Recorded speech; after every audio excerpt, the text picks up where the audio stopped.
All right, let's get into it, because you're not going to believe how this all went down. No, really, you couldn't make this up if you tried. Imagine being 16, standing alone in a courtroom, every eye fixed on you like you're already guilty, like your name itself is just a problem to be solved. That was Malik Turner. Hoodie a little too big, shoes a size off, backpack clutched tight. Just a kid, but walking like he carried more than books on his shoulders. And what brought him there? Not theft, not violence, just a protest. A mural, actually. The school wiped out a wall painting of his father, a man who'd been a civil rights attorney, the kind they pretend never existed, and Malik didn't take that quietly. He stood up for what he believed was right, and they hit him with obstruction, with protest charges, all because he refused to move. You know what I mean? That's how the system works sometimes. Punish you for being loud, and punish you again for being silent. The judge, Judith Halbert, sharp-tongued, eyes like steel, 20 years running this juvenile court, looked at Malik and saw another black boy with too much to say. "Where's your lawyer?" she barked. Malik said he'd asked for a public defender. "Never got a call, never got a chance." "That's not my problem," she snapped. And the prosecutor, Paul Dalton. Oh, he was slick. Polished suit, booming voice, playing to the audience like he was auditioning for something bigger. He called Malik's protest defiance, said it endangered order at Jefferson High, that the mural of Malik's dad had no official school recognition, so painting over it was nothing to cry about. But Malik just stood there, taking it. He didn't shout, didn't beg, just kept his head up, his voice steady, and told them what really happened. "They erased a part of who I am," he said.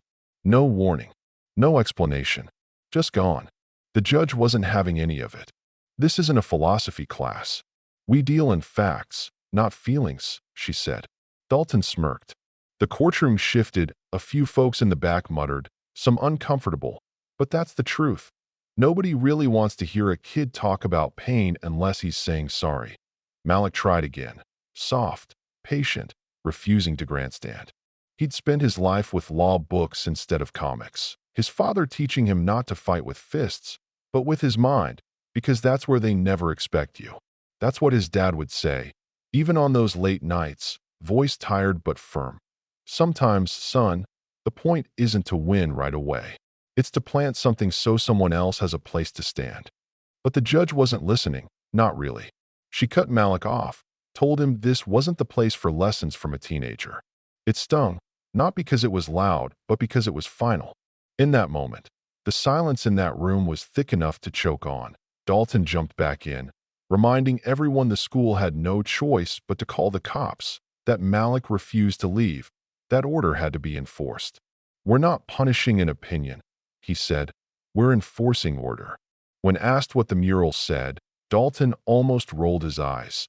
"Justice begins with truth." The words just hung there, daring someone to admit they meant anything.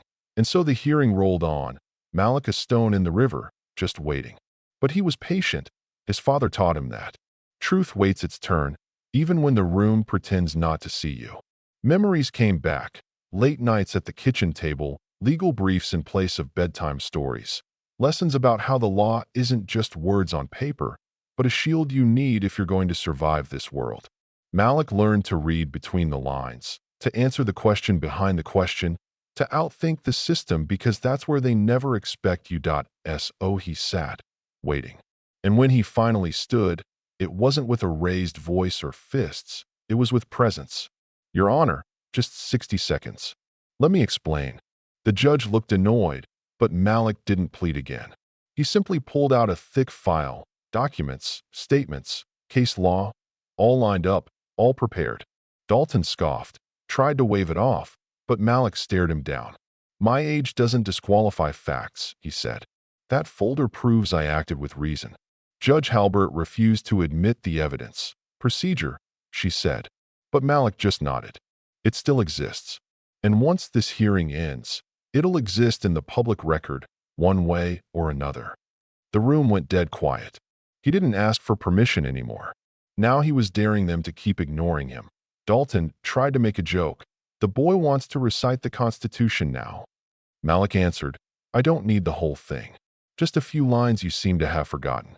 He quoted Tinker versus Des Moines, talked about student rights, the First Amendment, freedom of speech, and Barnett, how you can't be forced to say what you don't believe.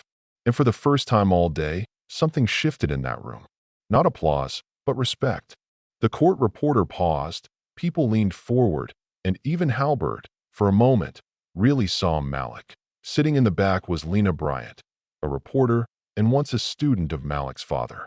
She remembered the man in the mural, the one who taught her justice isn't about shouting, it's about listening, about believing someone deserves a second chance. She watched Malik hold the floor not with anger, but with clarity. That night, Lena wrote an article titled, "The Courtroom Where a Boy Taught Justice." It wasn't legal jargon. It was a memory, a reckoning. She published it, and by morning, it had gone viral. Suddenly, everyone wanted to know about Malik. TV crews showed up, civil rights attorneys called, the world started listening. Inside the courthouse, Judge Halbert sat alone, reading over an old file, Jacob Turner versus City Board of Education. She read his notes, his warnings to always speak the truth so precisely they can't argue with you.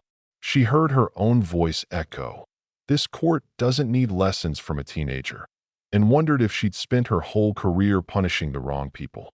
That night, she wrote a single line at the top of a page, "The People versus Malik Turner. Reconsideration." Next morning, the tension in the courtroom was thick, like everyone knew something was about to change. When Halbert walked in, she looked different. Not harder, but heavier, as if she'd finally felt the weight she'd been carrying for years. She did something nobody expected.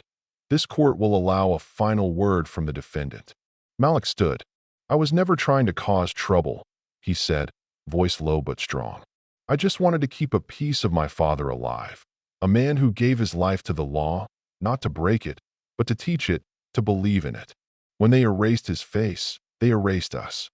He spoke about Dr. King, about justice, about what it means when a student standing up for history is a crime. Dalton objected, but this time the judge shut him down. Malik finished, quoting the cases he'd grown up reading, and finally asked, "If we're not allowed to learn about justice here, how do you expect us to respect it out there?" The room was still. Halbert didn't touch her gavel. "I've confused silence with order," she admitted. "But today, a young man reminded me that silence isn't always peaceful. Sometimes it's the sound of something being buried. This charge is dismissed. All records sealed. Mr. Turner is free to go." The applause wasn't wild. It was respectful. Malik just breathed. And as he left, people whispered, "That boy just changed everything." He met his uncle in the hall, a man who'd vanished after the funeral, and they hugged for the first time in years, no words needed. Lena watched, tears in her eyes, knowing she'd witnessed something that would echo far beyond that courtroom. The next morning, Malik biked past the school. The mural was back, now showing him, too, standing in a courtroom, holding the Constitution. It wasn't pride he felt, just a quiet sense of purpose, like he'd kept a promise. Judge Halbert resigned, choosing to teach legal ethics, finally ready to listen. Dalton was suspended, his old cases under review. Lena turned down fame, choosing to share Malik's story with students, hoping they'd learn what she'd learned. Malik got a scholarship, but he kept riding past that mural, not for cameras, just for himself. And sometimes, when a young girl stared up at that wall and asked, "Is that really you?" he'd sit beside her and say, "It was me then, but the law belongs to you now too." That's what justice looked like, quiet, patient, lasting. If this story moved you, don't just scroll on. Take a second, reflect, and let's talk. When does silence protect order, and when does it bury the truth? Drop your thoughts below, because sometimes the smallest voice in the room carries the biggest truth.